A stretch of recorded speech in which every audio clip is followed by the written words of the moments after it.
Kitab Yosua. Mari kita mundur sedikit dan mengingat kembali kisah sebelumnya. Allah memilih Abraham dan lalu keluarganya menjadi umat Israel yang kemudian dijadikan budak di Mesir. Jadi melalui Musa, Allah membawa bangsa Israel keluar dari Mesir. Allah membuat sebuah perjanjian dengan bangsa Israel di Gunung Sinai, dan Allah membawa mereka melewati padang gurun. Kemudian bangsa Israel berkemah di luar tanah perjanjian, dan Musa mengajak mereka untuk menaati perintah Allah, supaya mereka bisa menunjukkan kepada bangsa-bangsa lain siapa Allah itu. Kitab Yosua dimulai persis setelah Musa mati dan bangsa Israel bersiap untuk memasuki tanah perjanjian. Kisah tentang Yosua dirancang dalam 4 gerakan utama. Pertama-tama, Yosua memimpin bangsa Israel memasuki tanah perjanjian. Dan ketika mereka sudah sampai di sana, mereka menghadapi permusuhan dari orang Kanaan sehingga mereka terlibat dalam pertempuran. Kemudian setelah memenangkan pertempuran itu, Yosua membagi-bagi tanah perjanjian sebagai warisan kepada 12 suku Israel. Dan kemudian, kitab ini diakhiri dengan pesan terakhir yang disampaikan Yosua kepada bangsa Israel. Mari kita masuk dan lihat jalan ceritanya. Bagian pertama diawali dengan kematian Musa, dan Yosua ditetapkan sebagai pemimpin baru Israel. Dan penulis dengan sengaja menampilkan Yosua sebagai Musa yang baru.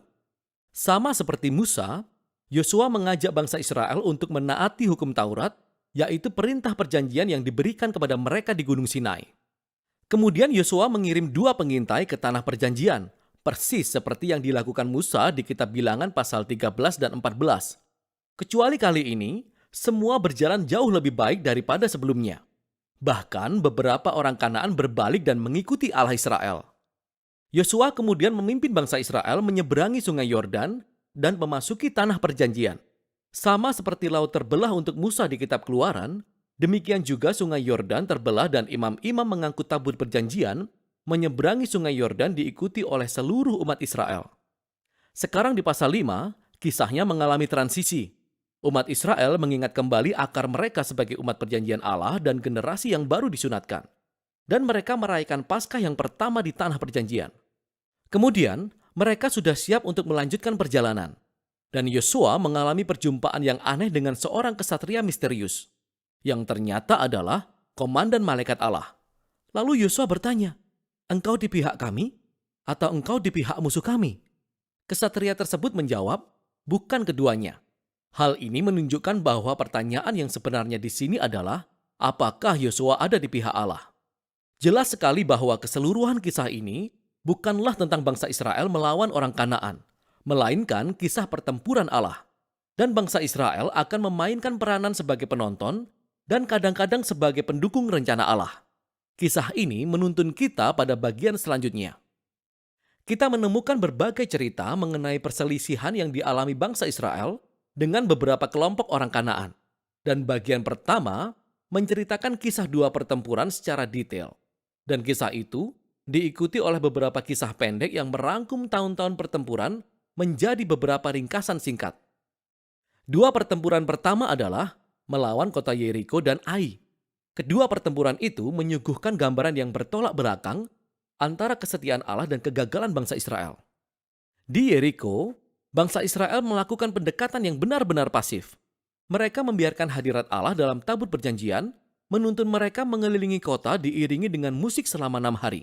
Dan sama seperti Rahab yang berbalik kepada Allah Israel, mungkin orang-orang Yeriko akan melakukan hal yang sama.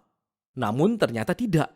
Jadi di hari ke-7, imam-imam meniup trompet dan tembok Yeriko runtuh, sehingga membawa bangsa Israel pada kemenangan. Inti dari kisah ini adalah bahwa Allah lah yang akan membebaskan umatnya. Bangsa Israel hanya perlu percaya dan menunggu. Lalu kisah selanjutnya tentang pertempuran melawan bangsa Ai yang memberikan pembelajaran yang berbeda. Adalah seorang Israel yang bernama Akan.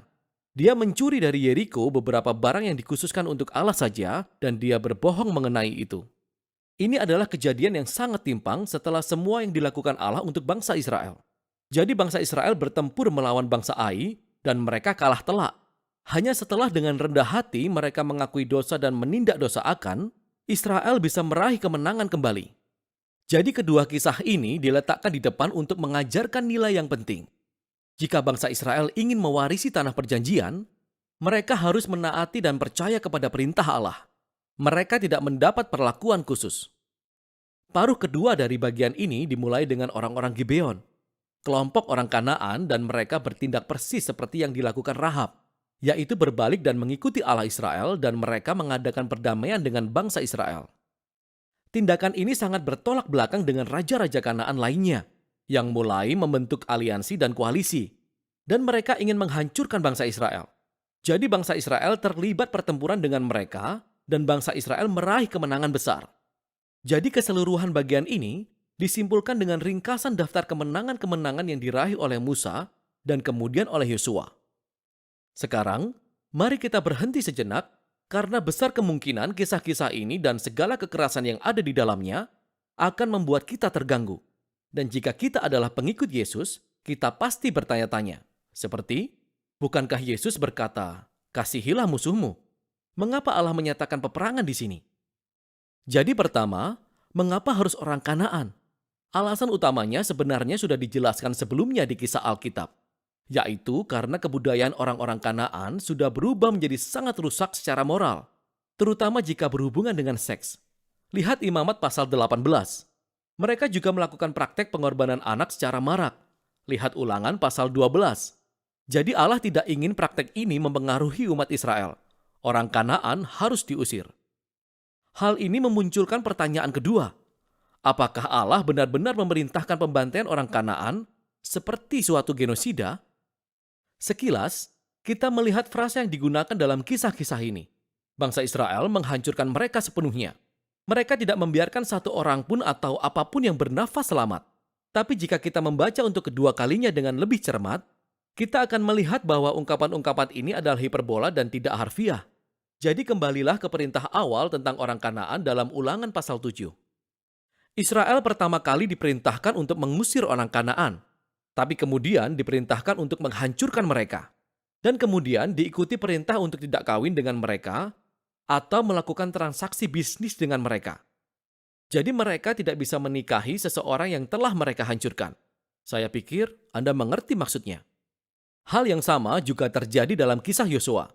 Perhatikan dengan seksama. Sebagai contoh, dikatakan dalam Yosua pasal 10 bahwa bangsa Israel tidak membiarkan satu orang pun selamat di kota Hebron dan Debir. Kemudian di pasal 15, kita melihat kota-kota ini masih didiami oleh orang-orang Kanaan. Jadi kita bisa melihat bahwa Yosua menyesuaikan dengan kisah-kisah pertempuran kuno lainnya dengan menggunakan bahasa hiperbolis dan tidak harfiah sebagai gaya narasinya. Jadi sebenarnya, kata genosida tidak benar-benar mewakili yang kita baca di sini.